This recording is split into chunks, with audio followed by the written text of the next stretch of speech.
fou, tu vois. C'est un truc que moi, qui me sort de ma zone de confort, mais que je kiffe faire. Je déteste Twitter.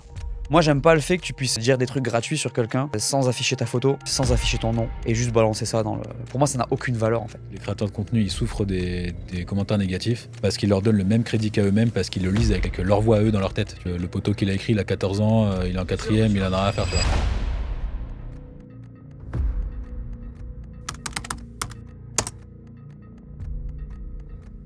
Je me suis retrouvé sur la course la plus improbable. Comment ils vont? Bon les gars. We are plans also for the future. C'est pas beau,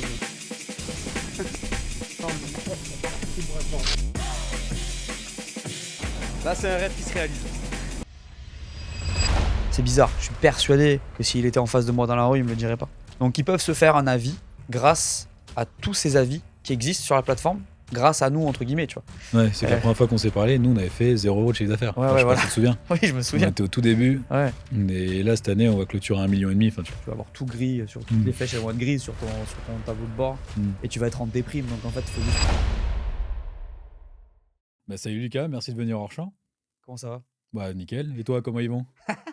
On fait toujours la blague. Ouais, ça c'est va très bien. Ça pas va très, original. très bien. Très content. Non, mais ça fait plaisir. Hein. Petite signature. Ouais. Bah écoute, merci beaucoup de venir sur le podcast. Pour la petite histoire, t'es un des premiers talents qu'on a signé en exclusivité chez Fojo, si ce n'est le premier. Est-ce que tu te rappelles un peu de cette fameuse rencontre dans un bar du 17e après quelques échanges? Je me souviens que le premier coup de fil que j'ai eu, c'était Adil qui m'appelait. Mm. Et j'étais dans un resto à Abu Dhabi sur la Corniche. Et j'avais reçu un mail d'Adil qui me proposait, enfin, c'était une proposition de collab. Non, d'abord, il m'avait envoyé un message sur Insta, je crois. Et je lui avais dit, viens, on s'appelle. On s'était appelé. Et depuis, ça a déroulé. Et puis après, on s'était rencontrés dans ce resto du 17e. Cette pizza, pas ouf. Ouais, c'est vrai que la pizza était pas ouf, mais la collab qui a découlé était meilleure. Ah, grave. C'était à quelques années. Et je sais pas si on t'a raconté le backstage. En fait, on cherchait effectivement des créateurs pour Continental. Il y avait une OP pour un de leurs pneus sportifs. On t'est tombé sur ton profil, je crois que tu avais 18 000 abonnés à l'époque. Ouais. Donc c'était jadis, quoi. Ça remonte de ouf. Et quand il t'a vu au téléphone, il m'a dit écoute, on a eu pas mal de créateurs au téléphone. Lui, il a l'air sérieux, câblé, structuré. Il sait où il va, il sait d'où il vient. Et je crois que ça lui a donné vachement envie de travailler avec toi. Et bah, depuis, c'est ton agent, donc ça veut dire que ça, ça fonctionne bien. Je crois que c'était en 2021. Ouais. Décembre 2021. Et ouais, en fait, moi, je me souviens que j'avais fait une propale, tu sais, carré. Parce que, enfin, je sais pas, en fait, j'en avais jamais fait avant, mais comme j'avais un petit background de business avant, j'ai fait une reco. Et quand il m'a eu au téléphone, il m'a dit, ah ouais, sympa le détail que t'as mis. Quoi. On sentait le vrai marketeur derrière, quoi. Bah, je sais pas, moi, ça me paraissait normal. Mais bon, de ce que j'ai compris dans ma discussion avec Adil, c'est que bon, forcément, toujours le cas. Ah bah c'est quasi jamais le cas, même si ça se professionnalise beaucoup. Et on a une petite coutume ici, c'est que je vais te donner un mot, tu vas me dire ce que t'en penses et ce que ça t'inspire. Vas-y. Si je te dis le mot course. Le mot course, faire les courses Ou une course automobile, mais si tu veux parler de faire les courses, non, on peut parce aussi. qu'on a dit qu'on parlait pas de Formule 1. Non, la course, écoute, la course, c'est un peu c'est pourquoi je vis en ce moment et depuis quelques années, même depuis toujours limite, puisque bon, on n'est pas pour parler de la F1, mais bon, la F1 c'est quand même ma passion depuis toujours.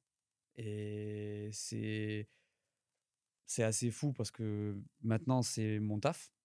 Et entre-temps, il s'est passé plein de choses. Donc c'est mon quotidien, même si paradoxalement, je ne suis pas pilote. Tu vois. C'est ça qui est assez ouf, c'est que la course, c'est mon quotidien, mais en même temps, je ne suis pas du tout pilote. Donc ouais, ma vie en fait maintenant, presque.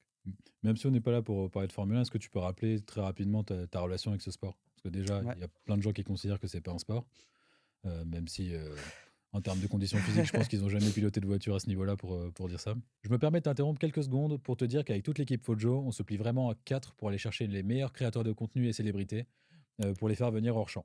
Donc pour nous soutenir, tu peux t'abonner à notre chaîne, lâcher un commentaire sympa et un petit pouce bleu pour nous aider et nous soutenir dans notre démarche. Voilà, je t'embête pas plus. D'où vit ma passion, c'est ça la question? Ouais. En fait, moi, c'est simple, c'est vraiment un sport de cœur, puisque impossible de faire ce sport d'un point de vue financier, parce qu'il est hyper cher, hyper compliqué. Non, c'est un sport que kiffait mon père, en fait, vraiment. Il était fan de ça depuis les années 60 presque. Et en fait, il n'y a même pas eu de questions à se poser. Quand j'étais petit, il m'a mis devant les courses. Et petit à petit, j'ai continué à regarder avec lui et j'ai continué à regarder tout seul après quand j'ai quitté la maison.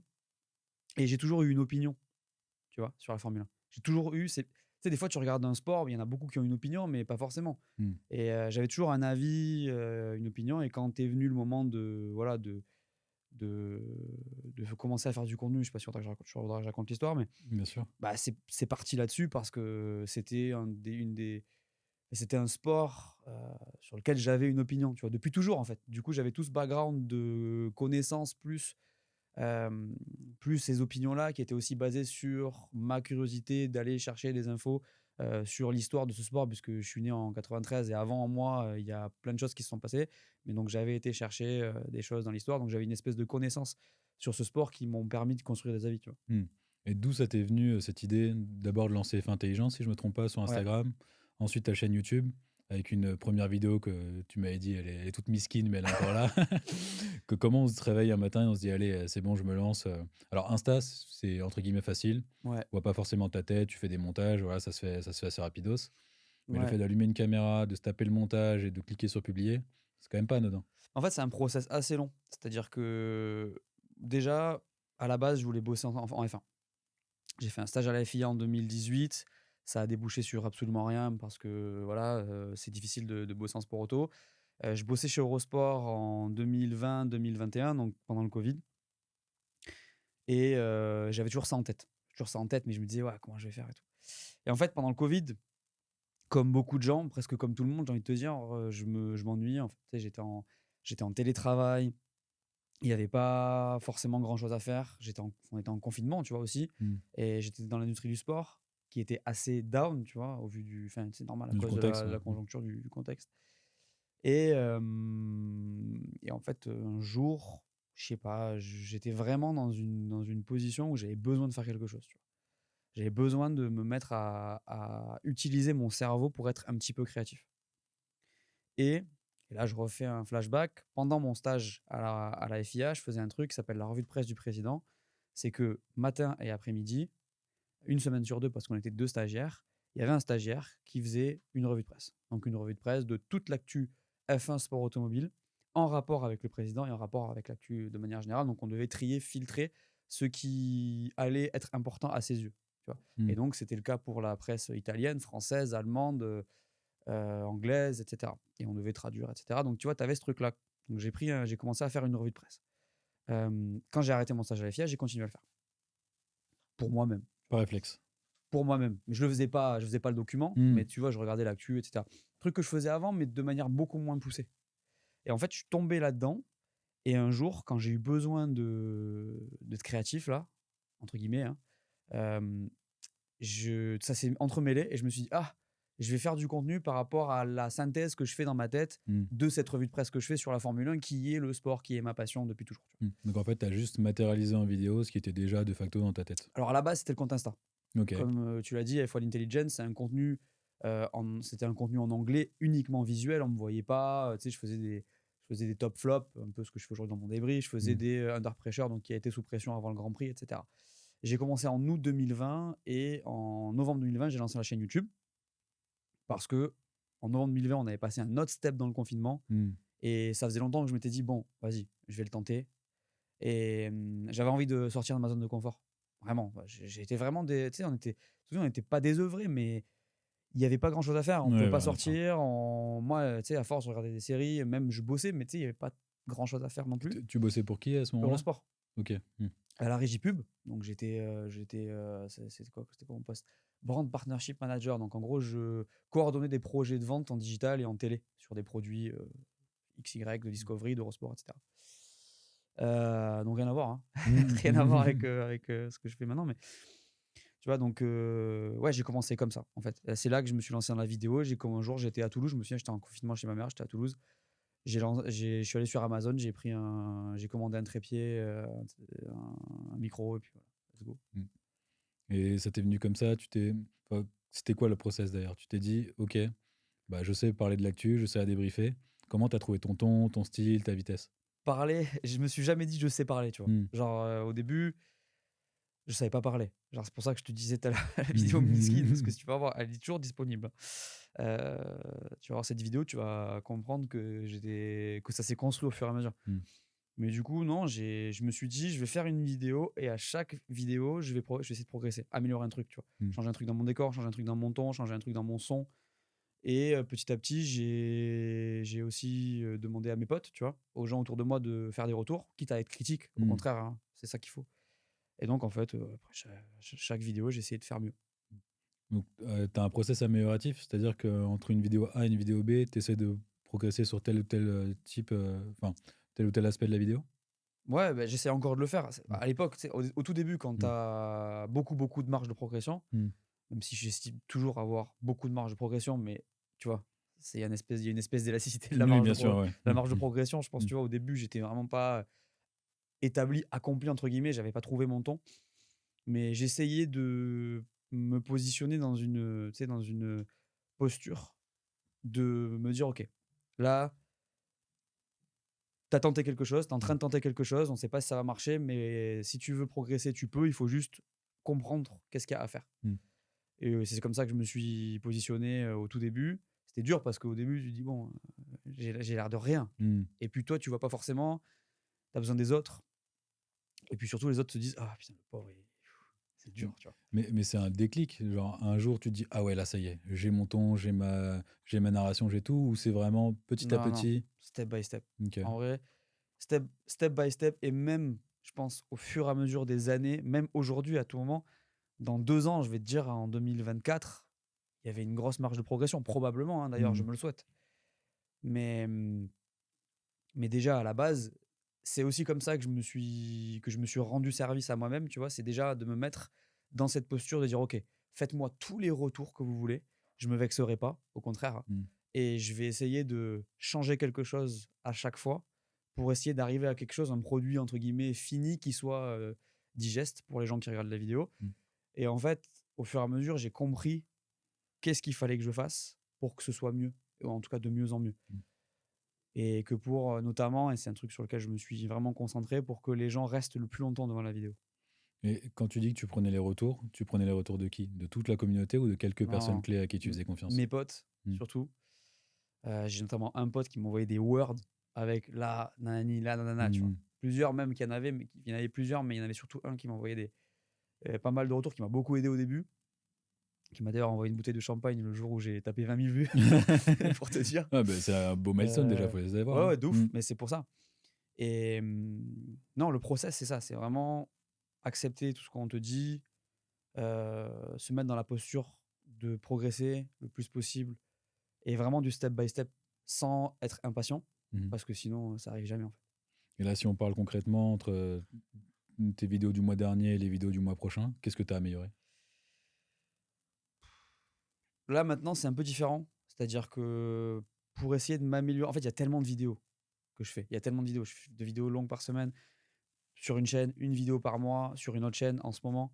Ça fait beaucoup, plus le contenu court, plus tous les autres trucs que j'ai à gérer. C'est difficile de se dire, OK, vendredi, j'ai posté une vidéo jeudi, qu'est-ce que je vais améliorer sur cette vidéo, sachant que le format, il est établi, que les gens l'apprécient. Ça va plus être en fin d'année où je vais me poser, je vais me dire, OK, bon, ce format, maintenant, il y a des choses qui sont périmées. Comment je vais les améliorer pour l'année prochaine? Parce qu'en F1, on fonctionne en saison. Mais tu vois, ça m'arrive de prendre des formats et de me dire, OK, là, je pourrais rajouter une partie, changer, machin, etc. Sur le ton, là, maintenant, j'aime bien comment ça roule. Je peux toujours améliorer. Mais il faut peut-être plus un déclic, tu vois, qu'autre chose. Et d'ailleurs, sur ma chaîne YouTube F1, pour moi, pour l'instant, ça me va, même si je suis toujours OK de prendre des retours. C'est plus sur mon autre chaîne que j'ai lancée cette année, où là, je suis retourné dans ce process. Ok. Et je suis très content d'y être, parce que c'est un truc où tu te dis, OK, là, c'est dur, mais à tout moment, tu vas trouver une solution, tu vas trouver un truc, ou tu vas trouver un ton. Et là, ça va être quelque chose qui va t'aider à te construire, tu vois. Donc en fait, tu peux aussi penser ça un peu comme une série ou les émissions qu'on voit à la télé par saison, c'est-à-dire qu'à chaque intersaison, parce qu'il me semble que ça s'arrête entre novembre et février, c'est ça la Formule 1? Décembre maintenant, ouais. Décembre et février. Ouais, décembre. Du coup, tu as quelques mois quand même pour te concentrer, dire ok, là j'ai envie de tout facelifter, pour reprendre un terme automobile. Mais c'est une réflexion que tu as où tu dis, bon, ça marche, j'y touche surtout pas. Parce que si jamais je change un truc qui va plus, je perds de l'audience. Faut faire attention, je pense. Faut faire attention à pas changer pour changer. Parce que je pense qu'il y a quand même des trucs qui fonctionnent. Jusqu'au jour où ça fonctionne plus. Hein. Mais si ça fonctionne, tu peux les faire évoluer, le changer, mais pas le remplacer par un truc complètement différent parce que juste pour changer. Alors après, tu peux en avoir marre aussi, c'est une possibilité. Hein. Ça, je peux tout à fait le comprendre. Et à un moment donné, moi, par exemple, ça fait 4 ans que je fais des débriefs. Tu pourrais te dire, j'en ai marre de faire des débriefs. Tu vois. Mais la vérité, c'est que le débrief, c'est un des essentiels de ma chaîne. Les gens, ils ont envie d'avoir des débriefs. Donc, tu vois, tu peux le faire évoluer, mais j'ai pas envie de l'enlever. Après, les réflexions que je vais avoir aussi, et ça va peut-être aller dans une discussion qu'on va peut-être avoir après, c'est qu'en fait, j'ai envie de faire plus. Là, j'ai déjà une chaîne qui est quand même assez carrée avec un podcast, avec des vlogs, des docs, des hybrides, des récits. Enfin, il y a plein de choses quand même. Mais tu as peut-être envie, justement, de faire plus. En tout cas, de changer, quoi. Mais est-ce que du coup, tu peux nous résumer tous les assets que tu as? Parce que finalement, oui, tu as 2 chaînes YouTube, tu as le podcast. Ouais. On sait plus trop parce que tu as fait beaucoup de choses. Ouais. Là, concrètement, c'est quoi tes formats actuels? Là, j'ai une chaîne YouTube de F1 où il y a des formats basiques qui sont les débriefs et les previews de Grand Prix sur les semaines des Grands Prix. Hors Grand Prix, je vais faire des formats un peu plus éditoriaux, donc avec des récits, avec des analyses, des explications, de la vulgarisation. Et en plus, je vais avoir un format podcast sur cette chaîne-là où le pitch, c'est en gros, je vais rencontrer des gens qui racontent des histoires, ces gens étant des gens qui ont fait, qui font et qui feront le sport auto. Ok.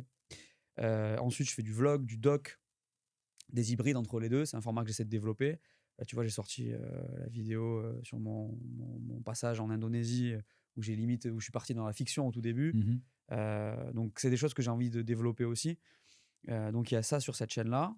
C'est pas mal déjà, tu vois. C'est pas mal de variété. Le podcast, j'essaie d'en sortir un par mois, tu vois. Enfin, voilà. Je suis sur un rythme de 2 vidéos par semaine.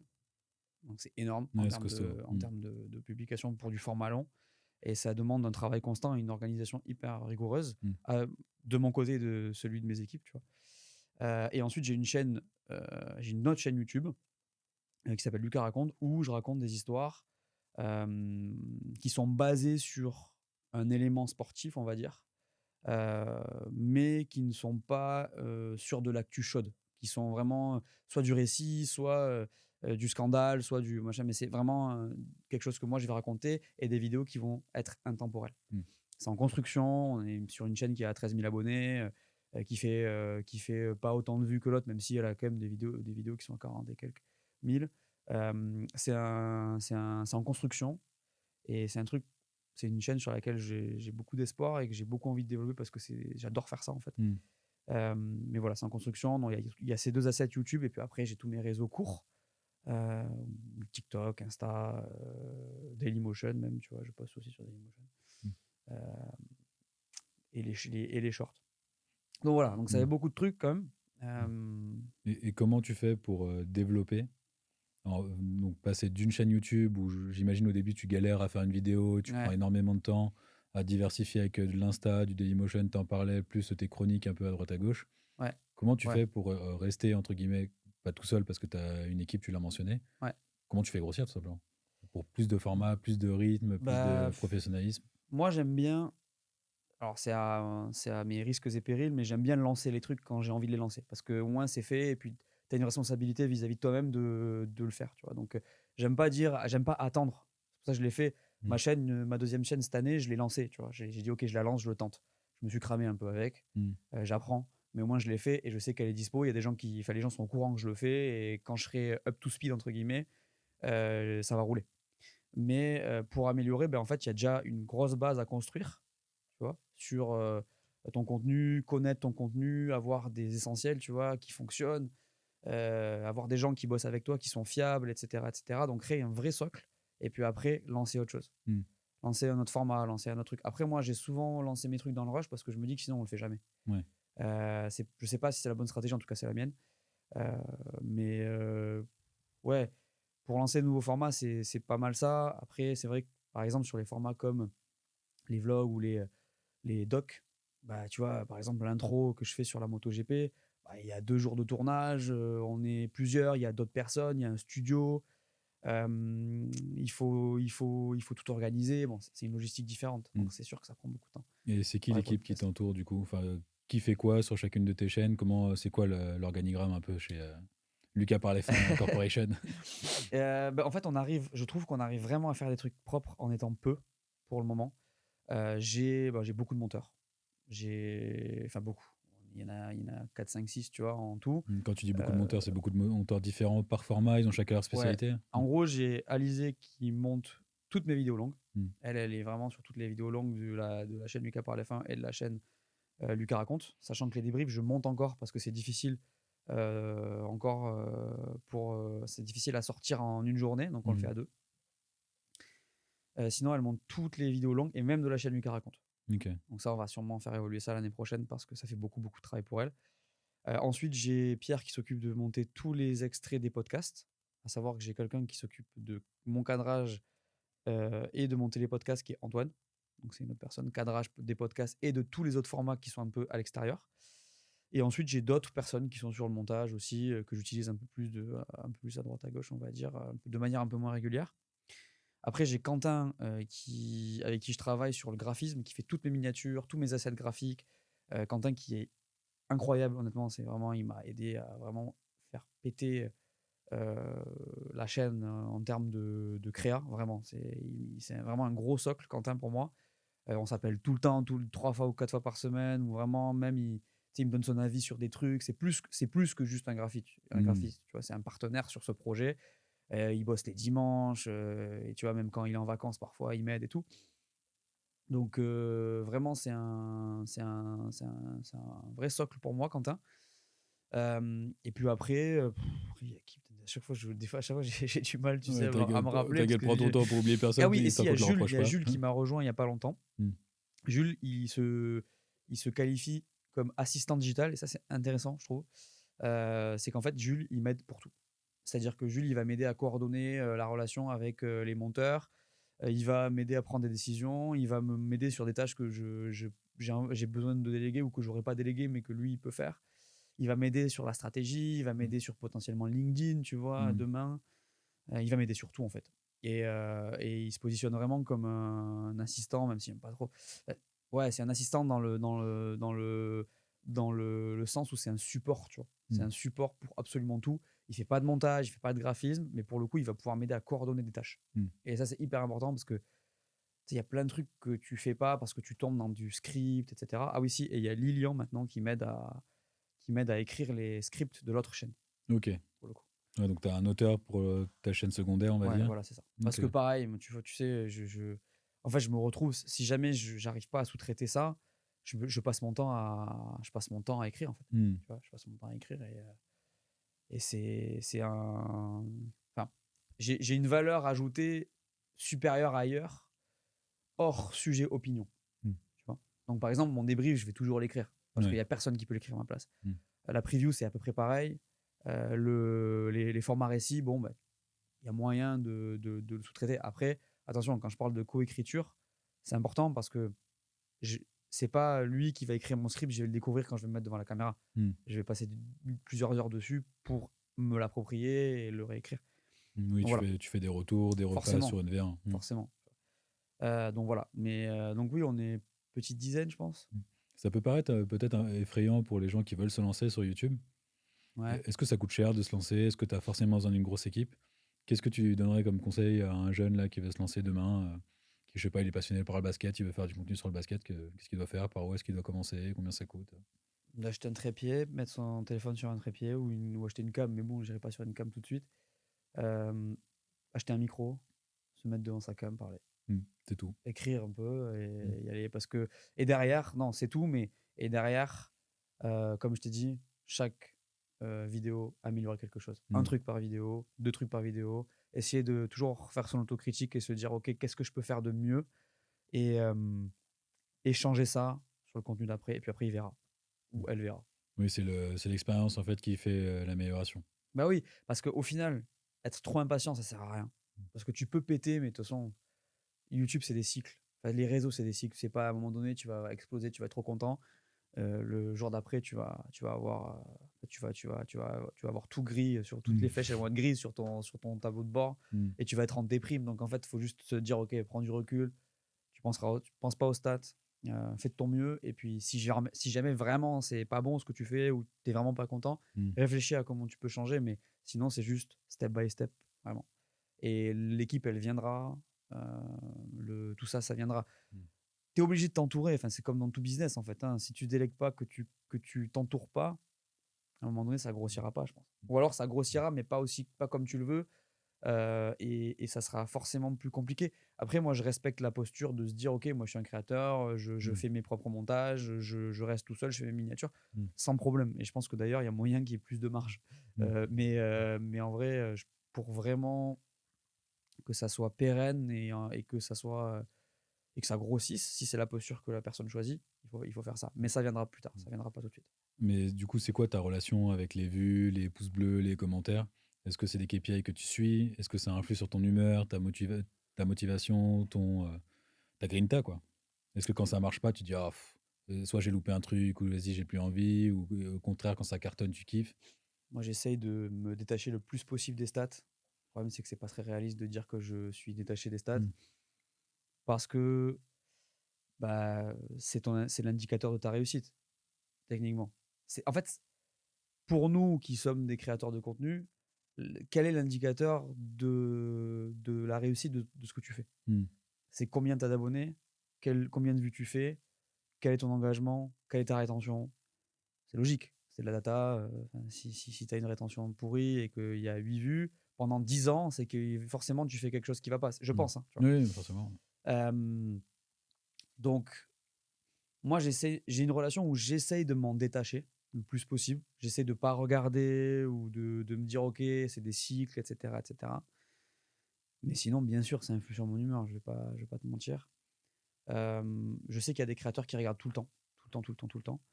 Moi, je vais avoir tendance à regarder quand je sais que c'est vert, tu vois, pour me mettre bien. Mais quand je sais que quand je suis pas sûr, ou je regarde pas. Tu le regardes au jour le jour, à la semaine, au mois, tu fais quoi?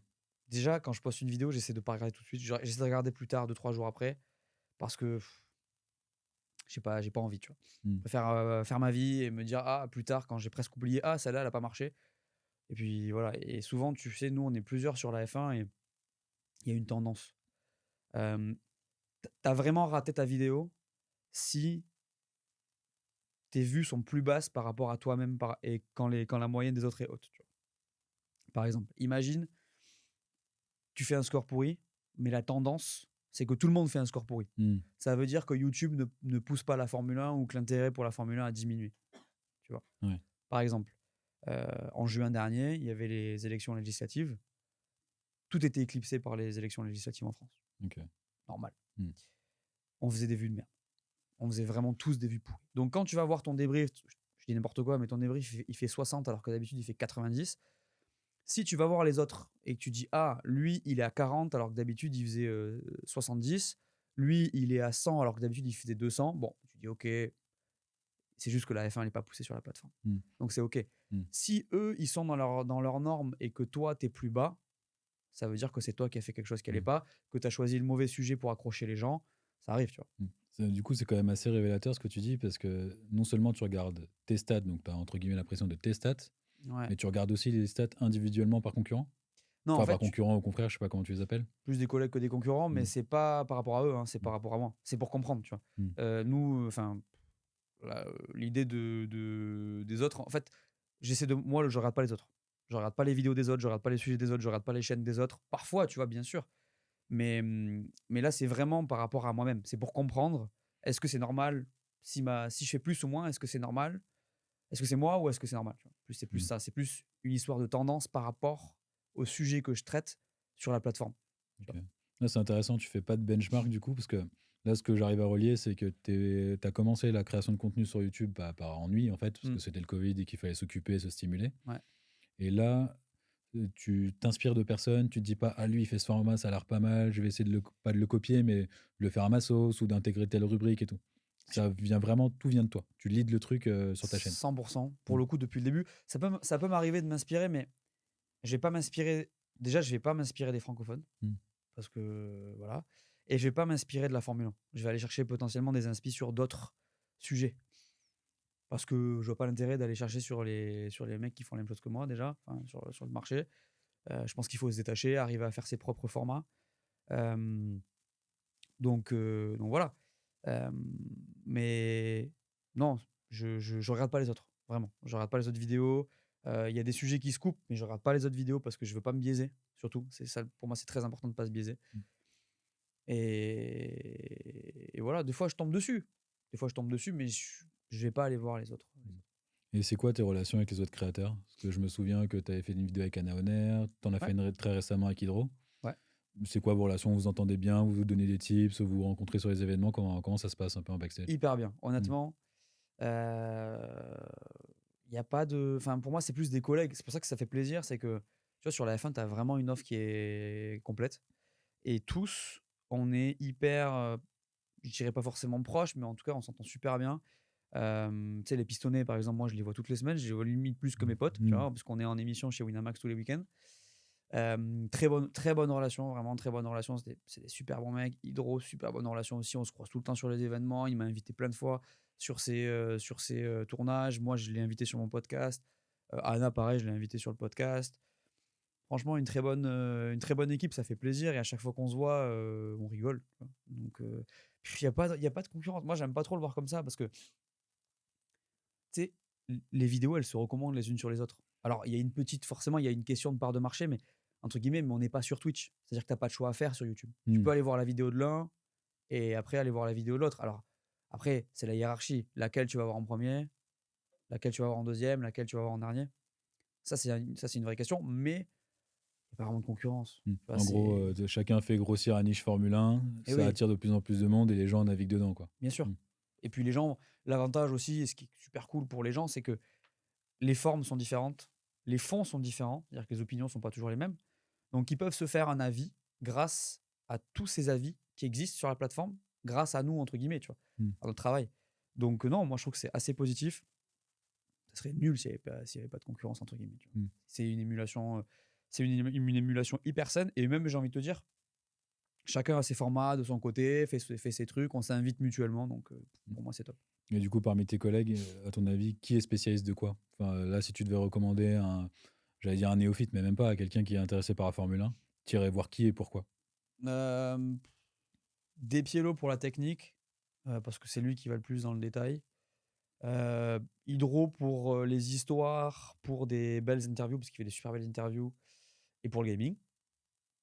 Jérém de F1 à la loupe pour la prose, parce que vraiment, il fait des chroniques qui sont incroyables sur chaque Grand Prix, sur des sujets, etc. Il a vraiment une façon de présenter qui est hyper intéressante et qui est hyper riche, je trouve. Antoine Bediou aussi pour l'aspect analyse un peu dans le style de Despiello, un peu plus journalistique. Moi pour le divertissement.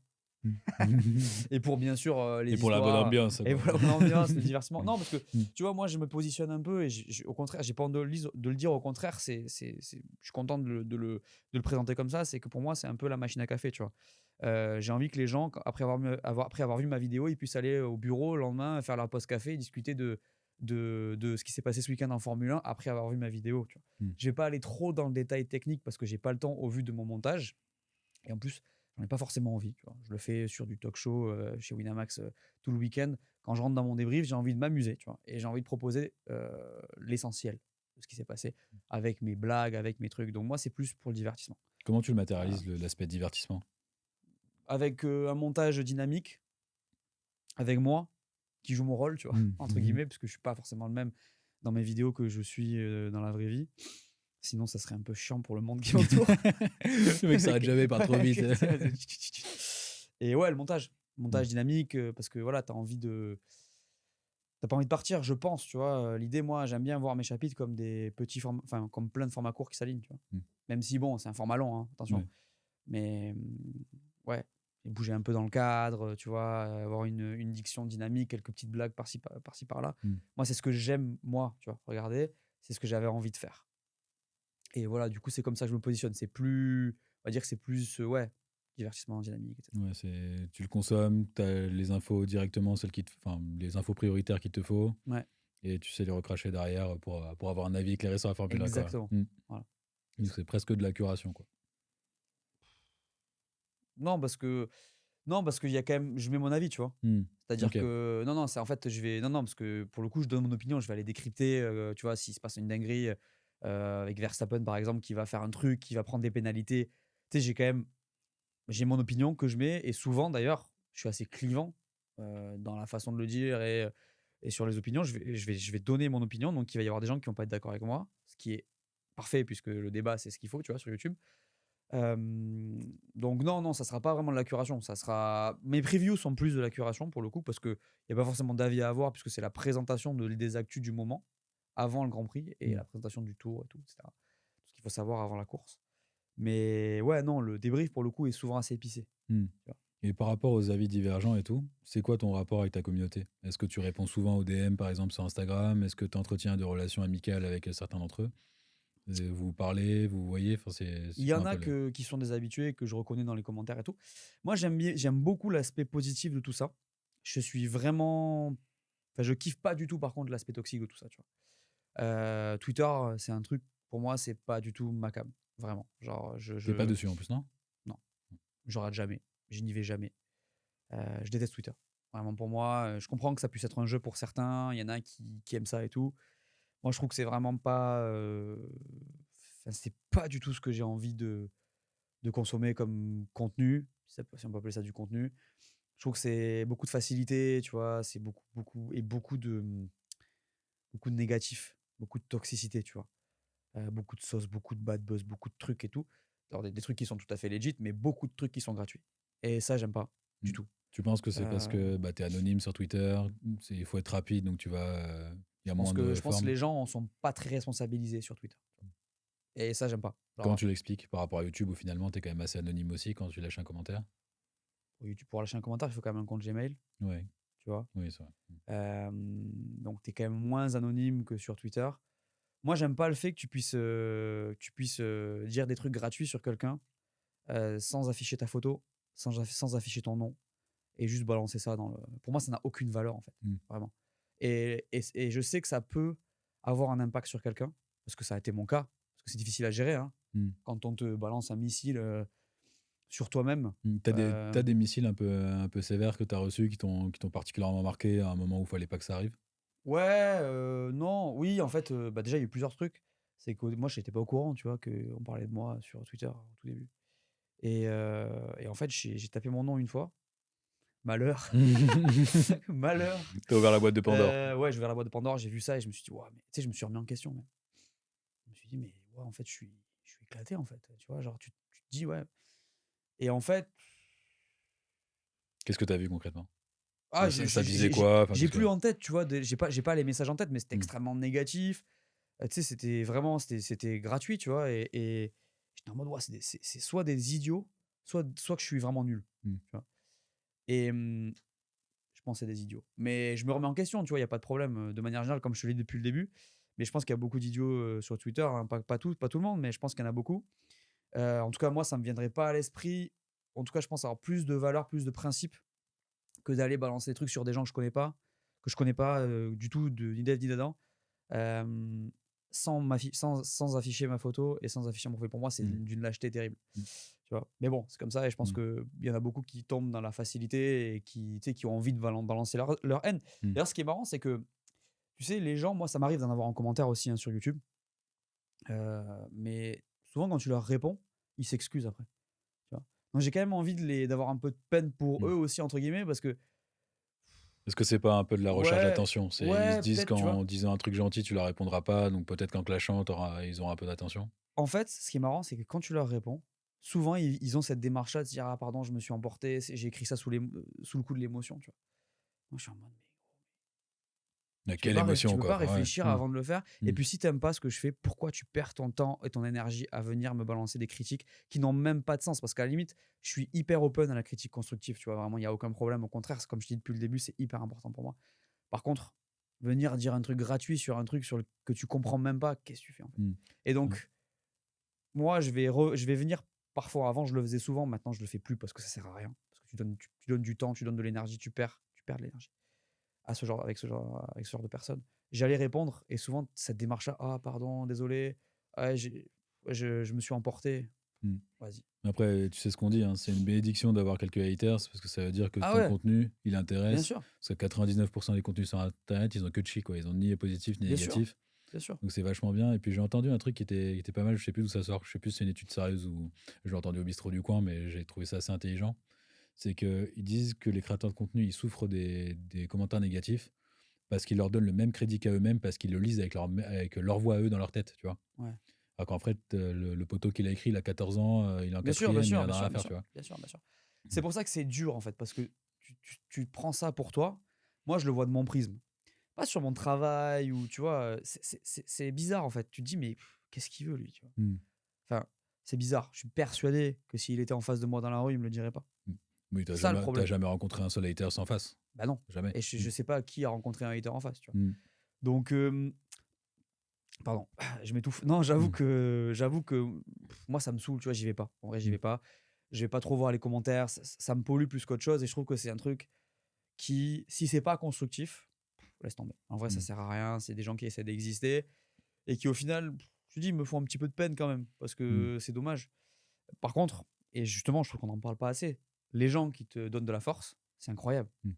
Et quel genre de force tu reçois? Enfin, est-ce que tu reçois des cadeaux, tu reçois des commentaires positifs, Des les mecs te messages, des saucent? Ouais. commentaires, tu vois, bon, il n'y a pas beaucoup d'autres moyens. Tu vois, je reçois pas de Hmm. cadeaux parce que, heureusement, mon adresse n'est pas publique. Euh, mais non, en fait, les commentaires positifs, c'est fou. Et ce qui est, je trouve, terrible chez les créateurs de contenu, et j'aimerais savoir si c'est le cas de tout le monde, mais en tout cas, moi, j'ai une forte tendance à mettre plus d'importance sur le négatif que sur le positif. Tu vois. Tu vas avoir 99% de messages positifs, 1% de négatifs, et je vais être en mode, oh non. Parce Ouais. que j'ai raté un truc, j'ai fait un truc, j'ai mal fait. Et moi, c'est un mécanisme que contre lequel j'essaie de lutter, tu vois. Parce que n'y a pas de raison. Pourquoi tu vas te focus sur le gars qui te critique ou qui te chie dessus, j'allais dire. Tu Tu vois, peux, c'est pas censuré. ouais, non, qui te chie dessus alors que tu en as 99% qui te disent que tu fais du bon taf. Et pourquoi, selon toi? Parce que ça touche un point qui est peut-être pas si faux, Je ça me demande si c'est touche. pas humain, Ouais. tu vois. Je me demande si c'est pas humain de. J'ai pas envie de généraliser, tu vois, mais j'ai déjà entendu ça chez plein de créateurs. Oui, moi aussi, c'est pour ça Tu que je te demande. Ouais. Exact. J'ai l'impression que c'est humain où tu te dis, ah, ouais, tout ça est acquis, tout le positif est acquis, ce qui est faux, tout le positif est acquis, et il y a ça me pique. Est-ce qu'il y a d'autres choses qui te piquent? Et je sais que oui, parce que en fait, finalement, la vie de youtubeur, c'est aussi une vie d'entrepreneur, Ouais. avec tout le bordel qu'il y a autour. Enfin, c'est Ouais. vraiment n'importe quoi, c'est les montagnes russes. Hors champ, on passe hors champ. Ah là, on passe complètement hors champ, on passe dans la cave. Vas-y. Parce que bon, on se fréquente quand même un petit peu, vu que Ouais. tu viens à l'agence assez régulièrement. Ouais. C'est quoi les côtés négatifs où les gens ne se rendent pas compte? Bah, le côté négatif, c'est, je pense, comme tout entrepreneur, l'aspect de faire ton contenu et de gérer l'aspect entrepreneurial à côté.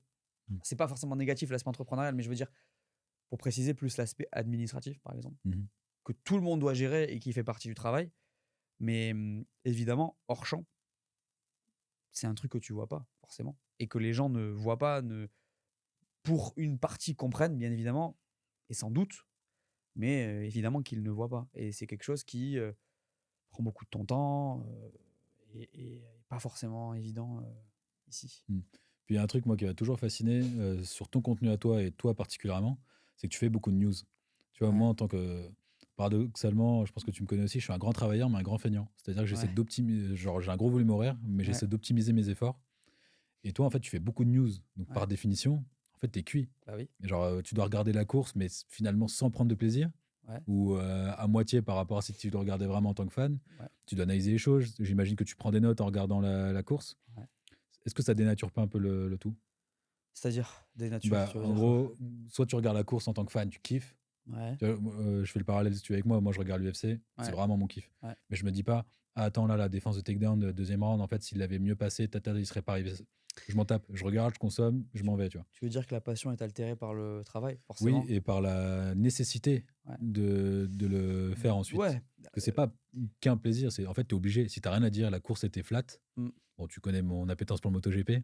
Comme je te disais, je préfère les sports où ça se dépasse pour clasher un peu. Mais des fois, il y a des courses où, factuellement, il ne se passe rien. Quoi.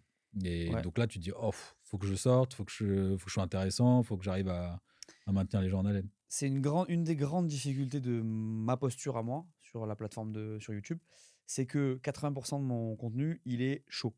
Donc il est lié à une actualité, comme tu l'as dit. L'an dernier, j'ai beaucoup souffert de ça. L'an dernier, pour remettre le contexte, Max Verstappen qui gagne 19 sur 22. 85% de victoire. C'était jamais arrivé dans l'histoire.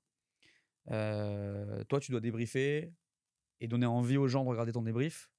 Un truc qui est hyper chiant. Même si, ouais, c'est une prouesse, c'est un accomplissement, c'est magnifique et tout. La vérité, c'est que les gens, ils n'avaient pas envie de regarder. Et d'ailleurs, ils ont arrêté de regarder quand tu vois l'intérêt. Donc oui, l'année dernière, j'avais les yeux vitreux à plusieurs. J'ai eu beaucoup les yeux vitreux en sortant du studio où je commentais, tu vois. Donc non, mais après, ça fait partie du taf. Et je vais dire un truc, c'est même cool parce que ce genre de situation, ça te permet de te remettre en question. C'est grâce à ça que cette année, j'ai lancé ma 2e chaîne. Grâce à ça. Donc tu as aussi des choses qui te font réagir. Tu as aussi des choses qui te font réfléchir à, OK, c'est quoi la suite? Comment je bâtis sur pas échec, mais sur ce challenge, tu vois, qui est de, voilà, mon contenu, il est temporel, il est périssable. Qu'est-ce que je fais? Voilà. Moi, je lance une 2e chaîne qui potentiellement va me permettre d'avoir un contenu qui ne le sera pas, de créer un truc complémentaire, etc., etc. Parce que ça a été un gros questionnement de te dire, je ne peux pas mettre tous mes œufs dans le même panier. Parce que imaginons, dans 3 à 5 ans, tout le monde s'en fout de la F1. Tu te dis, si le vent tourne, je vais prendre avec. Bien sûr, après, moi, c'est même pas par rapport à la Formule 1, c'est par rapport au tout et même par rapport à moi-même, mon envie. Combien de temps je vais tenir à faire des débriefs de F1, tu vois? C'est une vraie question. Parce que c'est un rythme infernal. Loin de moi l'idée de me plaindre, hein, tu vois, encore une fois, mais 24 Grands Prix dans l'année, ça fait 24 débriefs, 24 previews, plus toutes les vidéos que tu sors à côté, 24 week-ends où tu dois travailler, tu vois. Sur 52, ça fait beaucoup, plus la pré-saison, etc., etc. Okay. Tu parlais de tes partenaires, sujet que je connais par cœur pour maintes raisons, et les tiens surtout. Comment ça fonctionne dans ce métier? Parce qu'on sait que YouTube te rémunère d'un côté, et après, ce qui te fait vivre aussi, c'est les partenariats. Explique-nous un peu comment tu fonctionnes, comment tu trouves tes partenaires, comment ça se passe en termes de négo, etc. Alors, le socle, on va dire, de l'acquisition de revenus, donc de chiffre d'affaires pour un créateur de contenu comme moi, c'est via YouTube, qui nous reverse une partie de ce que les annonceurs payent pour les pubs qu'ils mettent sur nos vidéos. Donc le RPM, c'est ça? Exact. C'est ça. Donc ça, nous, on a des virements chaque mois qui nous permettent de nous développer, d'investir, tu vois, de payer nos coûts fixes, etc., comme tout entrepreneur. Et ensuite, tu as la partie variable, mais qui peut être bien plus importante, hein, c'est celle des placements de produits ou des partenariats XY qui, normalement, te permettent de faire un peu plus. Même normalement beaucoup plus, puisque YouTube, c'est pas mal, mais c'est pas, tu vois, c'est pas un truc de fou, quoi. Et donc là, il y a une partie prospection qui est faite soit par l'agence, soit par moi, par le biais de mon réseau ou quoi. Et enfin, c'est pas de la prospection, on va dire froide, hein, ça peut arriver, mais c'est pas vraiment ça. C'est plus de la prospection où tu vas avoir une marque, ok, t'as mis, tu sais mieux que moi, ça, tu sais mieux que moi, tu vois, je te dis ça, mais tu mets, voilà, tu connais.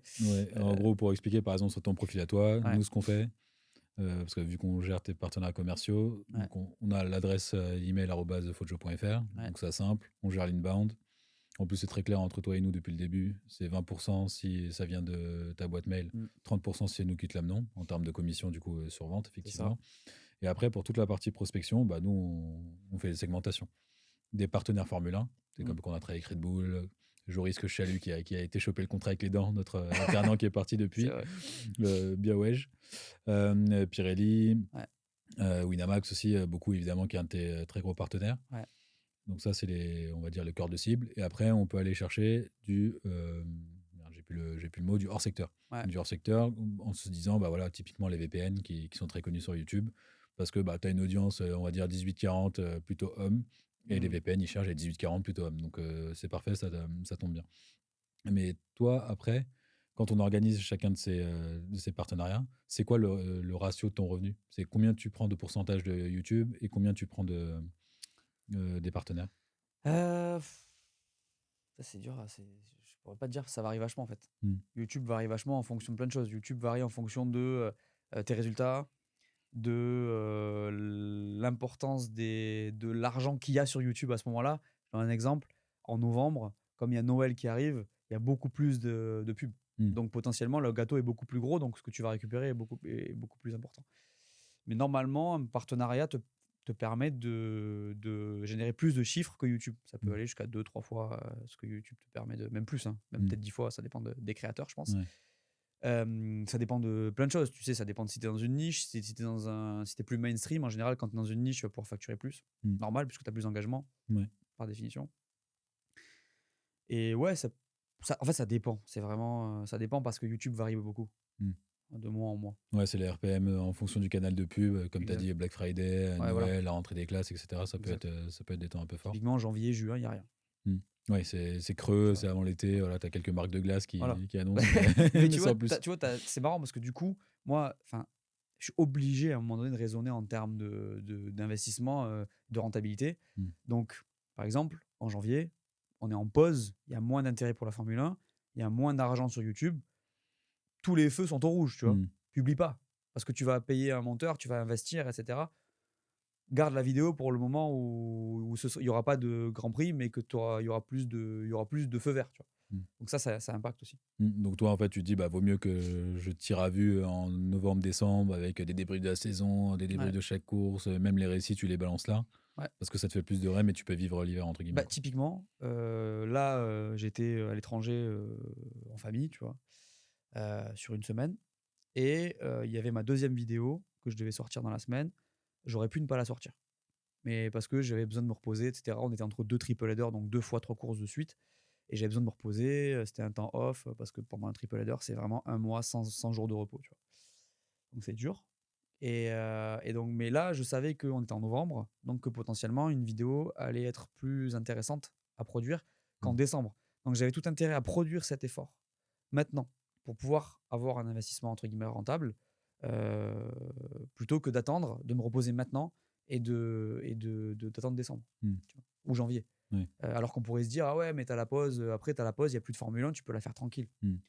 Si tu réfléchis un minimum en termes de rentabilité, tu te rends compte que c'est plus smart, ou en tout cas, ça vaut plus le coup de le faire comme ça, même si c'est plus dur physiquement, et des fois, effectivement, tu vas pas le faire parce que tu peux pas. tu peux pas. Et tu parlais de rentabilité. À ton niveau de succès, on va dire, sur YouTube et sur les plateformes, est-ce que tu vis bien de ton activité ou est-ce que c'est encore pas la folie? On pourrait vivre mieux. Après, ça dépend de combien tu réinvestis. C'est toujours pareil, hein. Moi, je fais le choix de réinvestir énormément de choses pour me structurer, me staffer, essayer d'automatiser le plus possible mes chaînes. Et donc, vivre bien, je pourrais, tu vois. Mais moi, c'est pas mon objectif tout de suite. Mon objectif, c'est de construire quelque chose qui roule, qui a du sens, et derrière, peut-être vivre bien, tu vois. Après, il y a toujours plein de choses qui peuvent faire mieux. Moi, je pourrais faire mieux. On pourrait trouver plus de partenaires, etc. Tu vois. Donc, après, il y a une partie, entre guillemets, que je contrôle pas forcément. C'est celle du développement, d'aller chercher, tu vois, de faire de la prospe et tout. C'est une partie que je contrôle pas. Donc ça dépend de plein de variables, tu vois. Ouais. C'est vrai que ça, nous, on le sent pas mal. Les gros points forts avec toi, c'est que l'audience, elle est quand même plutôt engagée. Tu as une cible qui est assez recherchée, 18-40 hommes, c'est très recherché. Tu es super régulier, donc ça marche bien. Après, la Formule 1, ça reste quand même une niche parmi les sports. Mais l'argument, en tout cas, qu'on utilise beaucoup, c'est que quelqu'un qui regarde la F1, potentiellement, c'est quelqu'un qui est fan de voitures tout court. Potentiellement, c'est quelqu'un qui regarde aussi du foot. Potentiellement, c'est quelqu'un qui consomme, j'en sais rien, des produits pour hommes. Donc, en fait, ça fait sens d'investir en toi. Oui, surtout qu'en plus, au-delà de la F1, c'est aussi une cible, tu vois. Quand tu communiques à quelqu'un qui a une montre, tu vois ce que je veux dire. Donc, mais bon, après, l'objectif n'est pas non plus de vendre tout et n'importe quoi. Il faut que ça ait du sens, tu vois. Mais c'est vrai que, et là, on parle vraiment du hors-champ, parce que tout est lié, tu vois. D'un point de vue, d'un point de vue structurel, entrepreneurial, c'est le nerf de la guerre. Donc, pour faire plus, pour arriver à créer du contenu de meilleure qualité, faire des prods de plus en plus... Parce que c'est pareil, je rebondis sur ça, mais pour faire une prod, comme on a fait sur la MotoGP, pour faire une prod, comme j'ai pu faire sur la vidéo que j'ai fait pour les commissaires, etc., je suis à perte, à mort. Je m'amuse. Mais c'est une petite vitrine pour le reste, quoi. Voilà, c'est ça.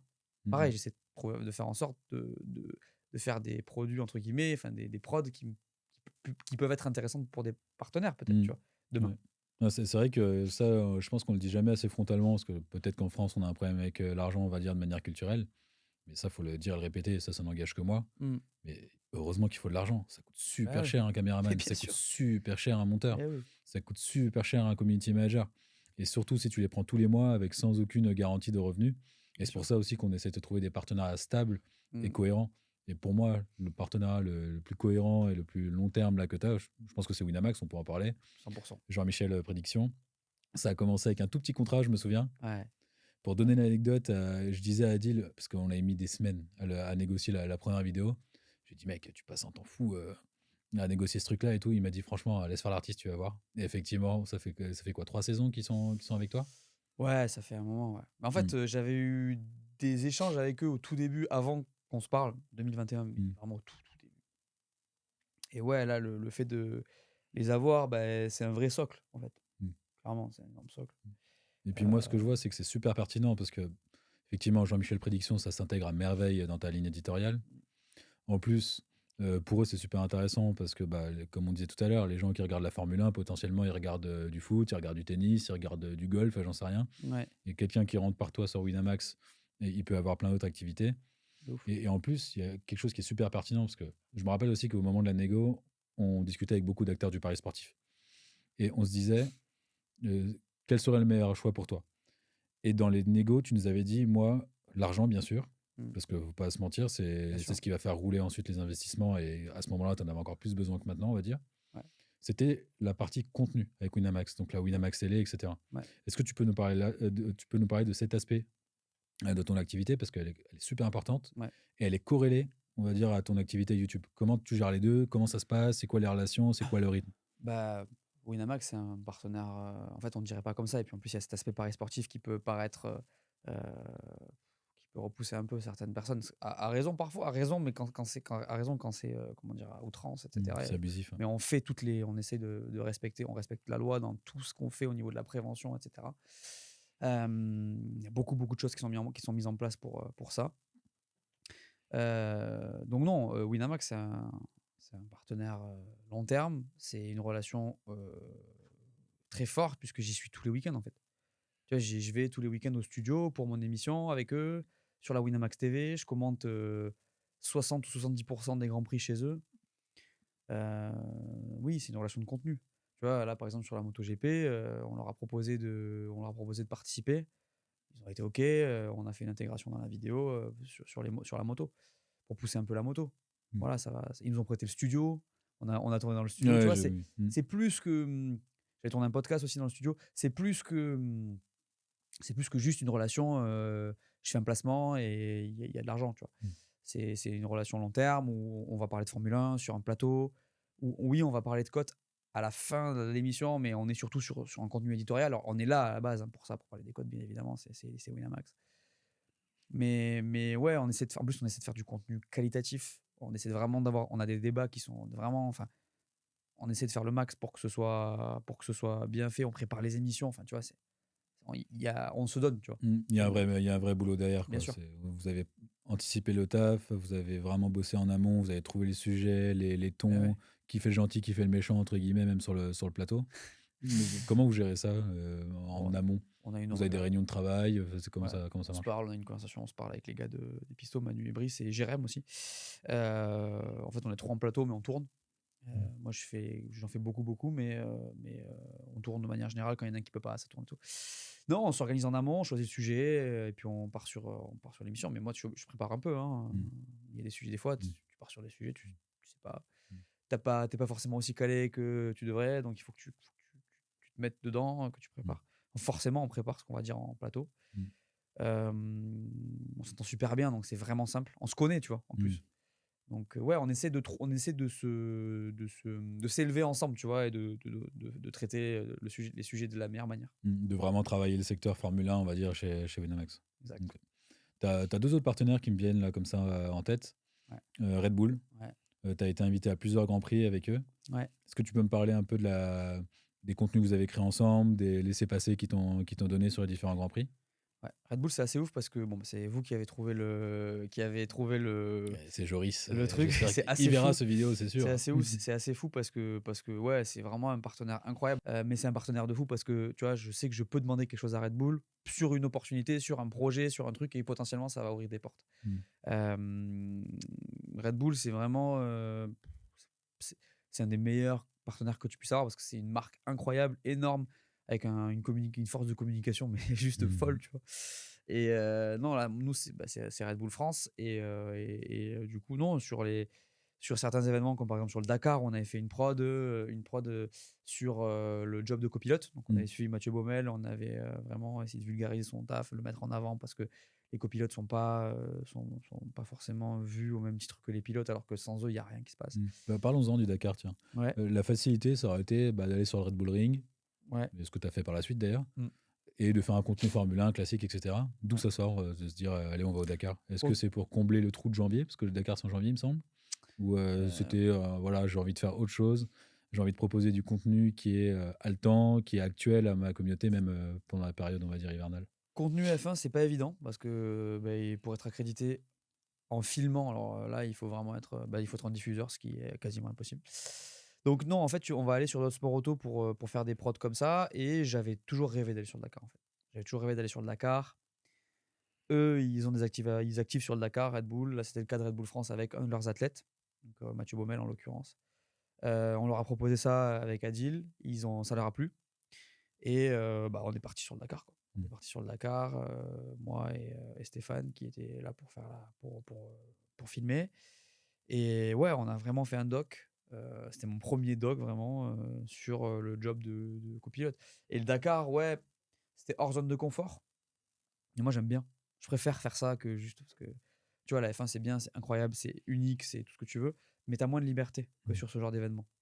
Là, on avait vraiment accès à tout le monde. Tu peux aller voir n'importe qui sur le Dakar, lui parler, il n'y a personne qui va t'empêcher, il n'y a pas de sécurité. Enfin, c'est serein. Et donc là, c'était pareil avec la caméra. On a beaucoup filmé, on a pris énormément d'images. Et on a fait un doc qui est super cool sur Mathieu, qui était super content. Donc voilà. C'était le Dakar. Moi, c'était un rêve pour le coup, le Dakar. Et est-ce que du coup, ça t'a permis, parce que c'est vrai que quand je pense on est dans les métiers de la création de contenu, tu vois, on rencontre des créateurs tout le temps, on bosse sur des projets qui sont plus fous les uns que les autres, et en fait, ça devient un peu habituel.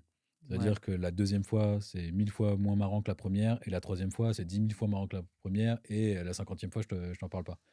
La 50e fois, t'as pas envie d'y aller. Ouais, t'as limite pas envie d'y aller. Ouais. Est-ce que du coup, ça te réactive un peu, ce genre de choses? Est-ce que tu arrives à switcher, donc à mesurer le chemin parcouru, et le petit Lucas se dit waouh, putain, t'es là, quoi. Impossible à la base, et finalement. Moi, ça m'arrive souvent. En vrai, enfin, ça dépend. Quand je vais sur des événements et qu'il y a des trucs qui se passent comme ça, j'ai avec Mathieu Baumel, dans le Dakar, il y a Nasser Al-Attiyah qui dit est-ce que je vais prendre Lucas ou Mathieu pour copilote? Je vais prendre Mathieu. N'importe quoi. Ça n'a aucun sens. Tu vois ce que je veux dire? Il a gagné, je crois, 4 fois le Dakar, Nasser. Bref. Et au final, je le réalise, mais je me dis toujours, sur les moments, bon, oublie, tu vois. Passe à autre chose, tu profiteras quand tu pourras, tu vois. C'est-à-dire sur l'événement, mais pas sur le moment, parce que sinon, ça peut me déconcentrer, ou si je suis sur un tournage ou un truc comme ça.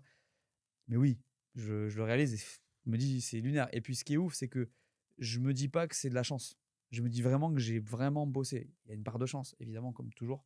Mais je fais partie de ceux qui disent que tu déclenches ta chance, même si elle existe. Et donc, ouais, des fois, je me dis, wow, je connais ce mec, en fait. Ouais. Tu vois, maintenant. Et tu vois, tu parlais du travail et de la chance. J'ai vu une stat passer il n'y a pas longtemps.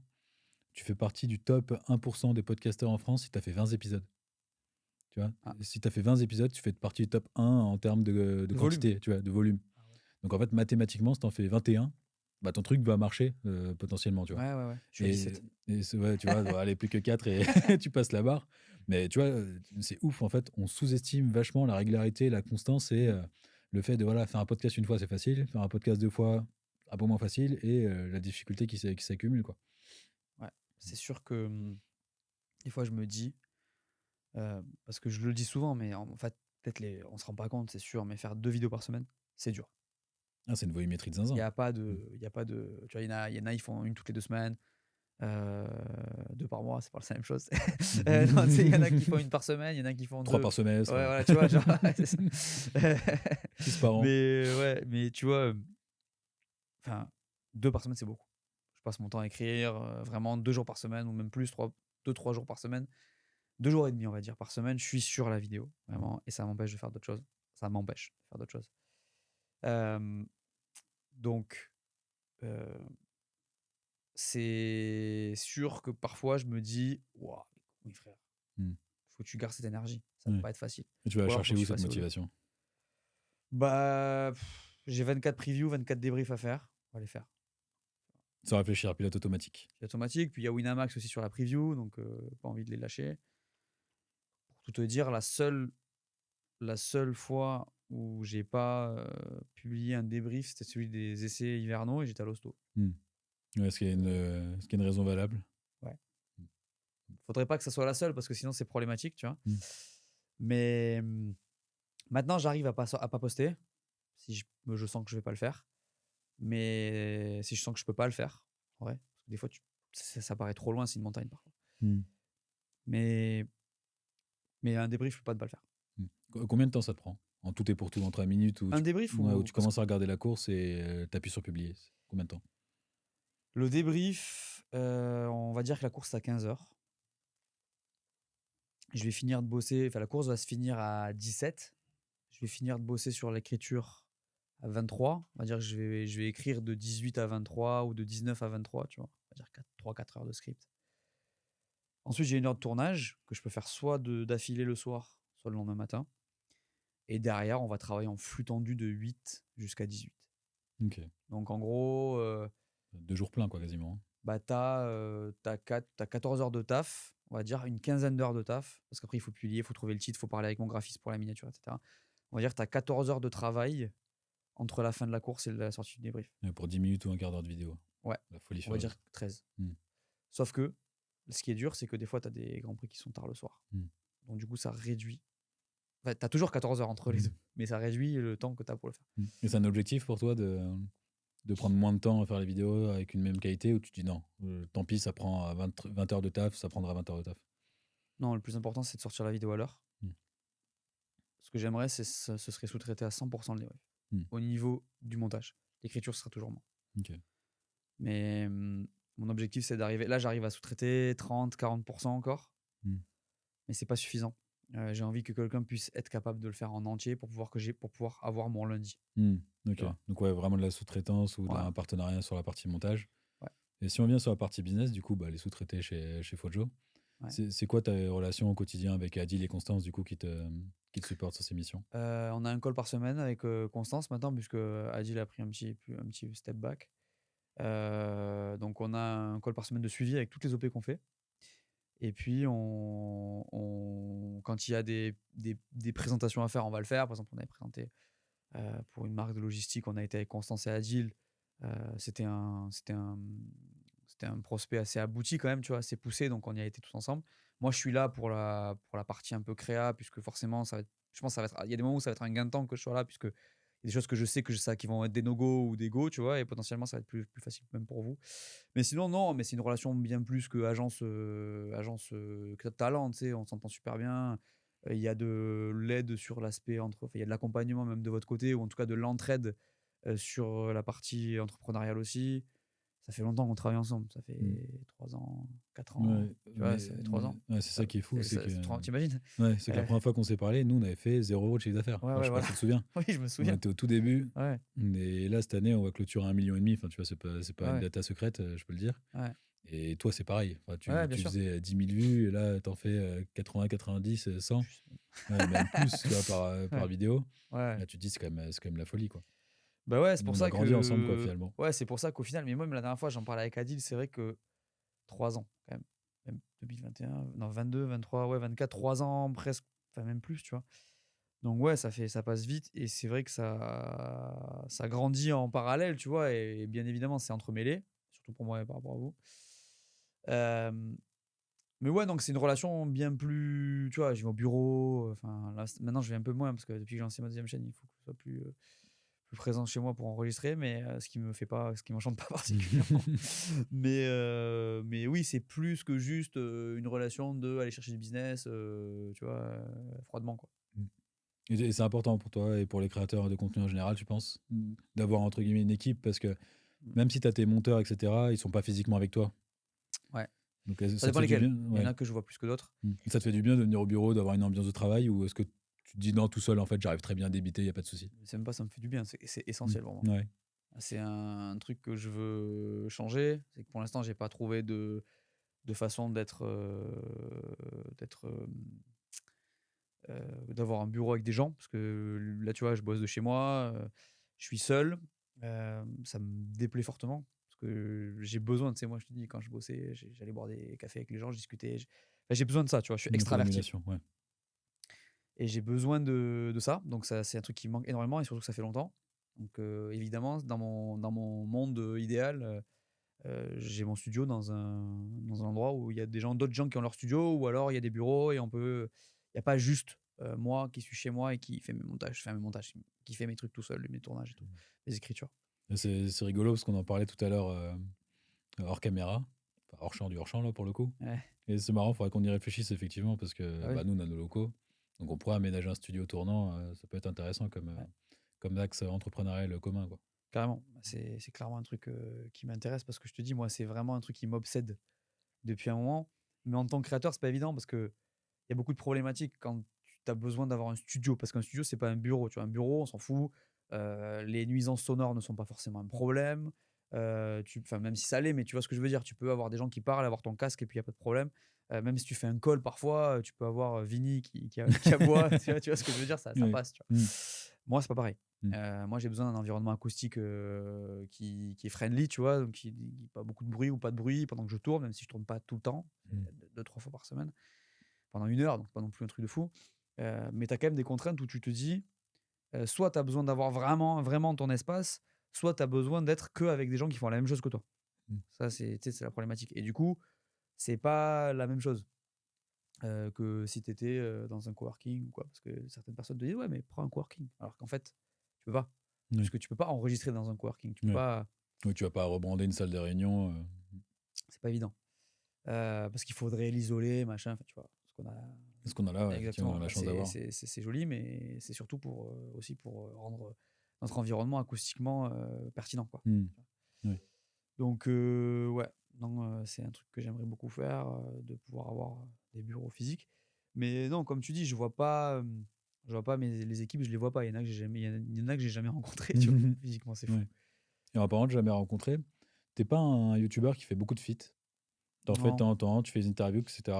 C'est quoi, c'est une volonté de ta part parce que par ailleurs t'es occupé ou C'est pas. Bah, tu vois, j'en ai fait un peu. Tu vois, par exemple, j'ai fait avec les pistonnets là, qui sont venus dans ma vidéo. Je le aussi compte même pas comme un feat. en tant qu'acteur, non, c'est pas un feat, tu vois. Et j'en ai fait avec Hydro des feats sur sa chaîne. J'ai le podcast. Bah, en fait, je sais pas vraiment comment. Ouais, maintenant, sur la Formule 1. Enfin, moi, j'ai des idées, mais c'est difficile à mettre en place. Tout le monde n'est pas forcément OK tout le temps. Donc voilà, mais c'est une volonté que je pourrais avoir pour plus tard, quoi. Et forcément qu'avec des créateurs Formule 1 ou tu serais ouvert à Je suis d'autres hyper ouvert à ouvrir. Pour le coup. Et là, du coup, si on parle de tes prochains projets, Ouais. c'est quoi l'évolution de Lucas par les fins, Lucas Raconte et Lucas Pueyo? Bonne question sur le troisième. Lucas par les fins, j'ai envie de continuer à vraiment construire ce socle qui fait que ça s'automatise de plus en plus. Donc continuer sur les mêmes projets en me proposant des prods plus étoffés pour l'année prochaine. Donc comme je t'ai dit, des prods un peu plus, on va dire, à l'extérieur, que j'aimerais en vrai proposer à des potentiels partenaires. Parce que grâce à ces prods-là, on peut mettre en avant des actions, des métiers, des championnats, tellement de choses. Et ça, c'est un produit que j'ai envie de développer. Donc c'est avec Those Guys, une boîte que tu as fondée. C'est Those Guys, c'est Those Guys, la boîte de prod qui s'occupe de tout ce qui est prod. Donc ça, c'est aussi une de mes actions, une de mes activités. Mais je plug les deux ensemble et je sors des prods qui vont plus loin que ce que je fais d'habitude en étant à l'extérieur. Et donc, j'essaie de faire quelque chose qui peut être aussi intéressant pour des marques, pour mettre en avant des actions, des métiers, des produits et comme je l'ai dit, des championnats, des événements. Ça, c'est un truc que j'ai envie de mettre en avant de plus en plus pour l'année prochaine, qui je pense peut être intéressant. Et je suis transparent par rapport à l'aspect business aussi parce que c'est le nerf de la guerre. Et puis, tu sais, tout ça, ça entraîne d'autres choses. Et derrière, tu peux Parce que tu projettes tes formats en business friendly, quoi. Là, je peux faire ouais, une intégration dedans, je peux faire un ouais, placement de produit, ça passe crème.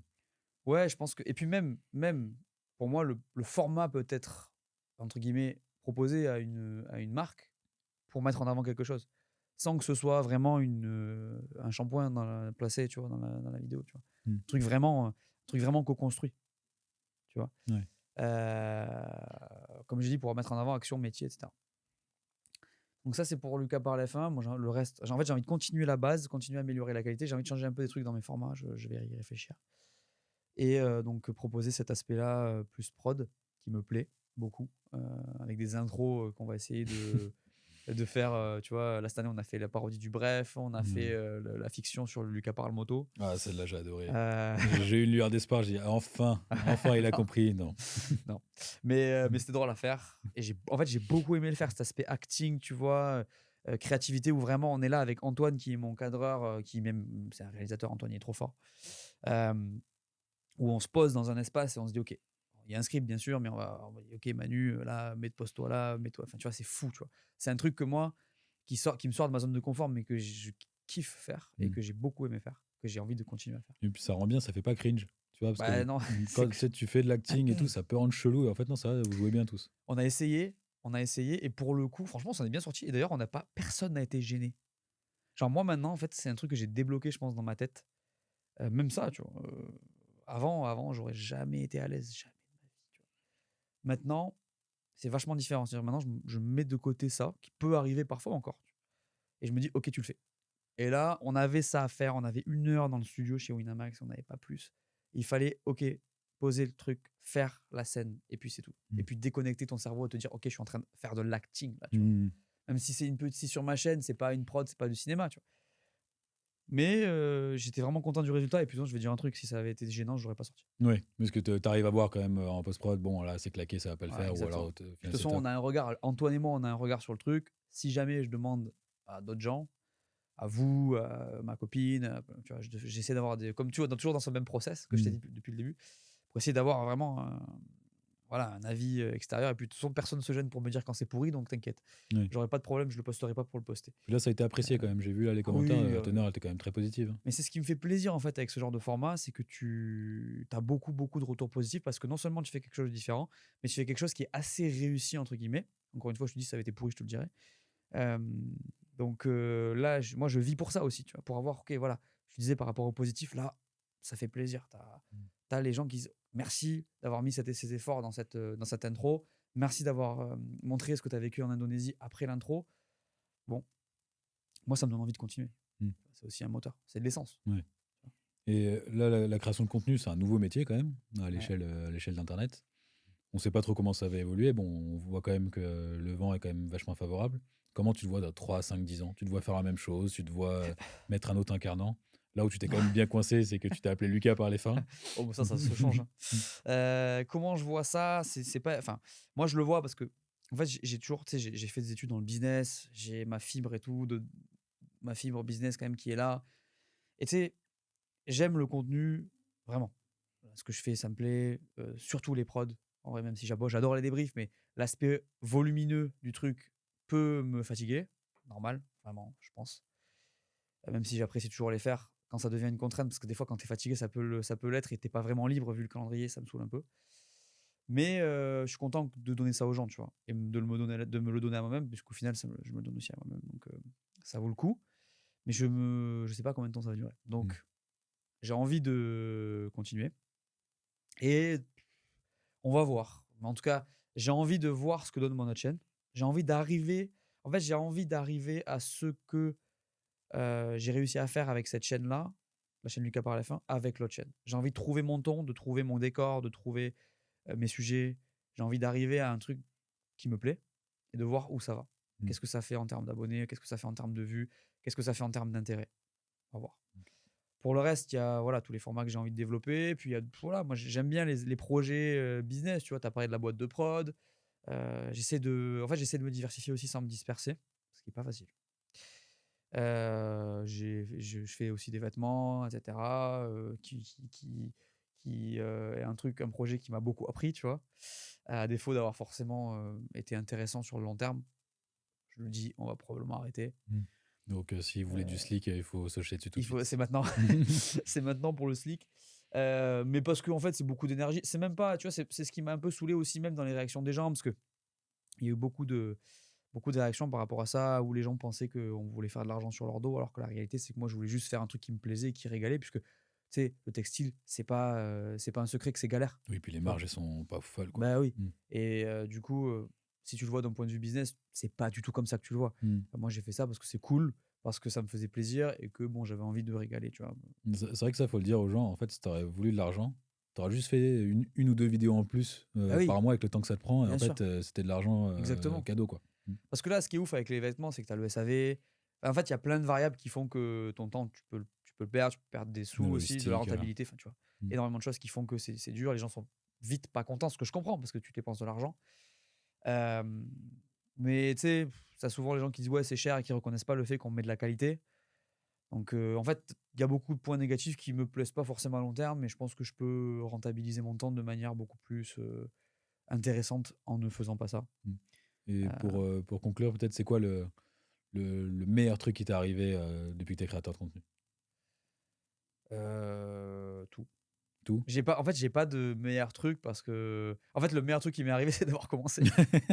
Tu vois ce que je veux dire? Mm. Le meilleur truc, bah, j'ai pas envie de te dire le Covid parce que c'est pas voilà, mais le meilleur truc qui m'est arrivé, c'est d'avoir eu le courage d'acheter ce trépied, de mettre mon téléphone sur ce trépied, de brancher le micro, de mettre le micro ici et de commencer à parler, tu vois? Mm. Et derrière, bien évidemment, de poster la vidéo.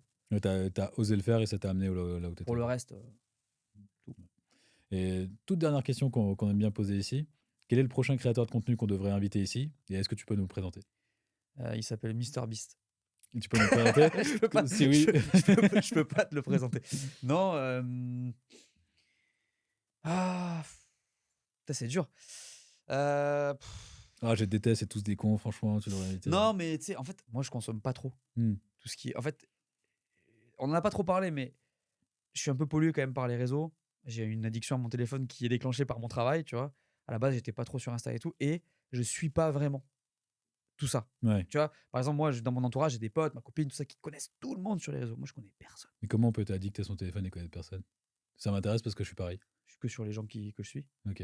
Et puis même, tu vois, je vais sur TikTok et je regarde que du contenu qui m'intéresse.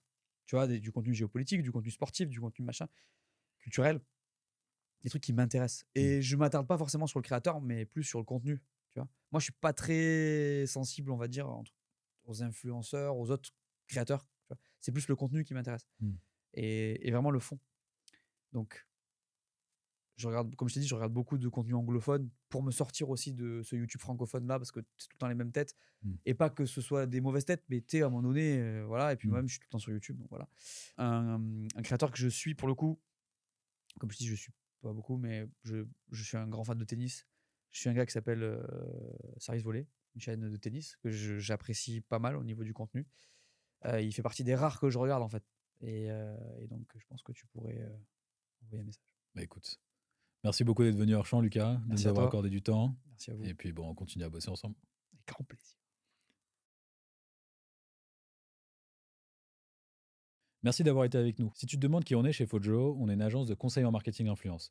Notre travail, c'est d'une part de conseiller les marques sur leur stratégie de marketing d'influence à l'année, et de l'autre côté, d'accompagner les créateurs de contenu à bien travailler avec ces marques et bien monétiser leur audience. Tu as toutes les infos sur notre site fojo.fr dont le lien est en description et en commentaire épinglé. Merci beaucoup de nous avoir écoutés.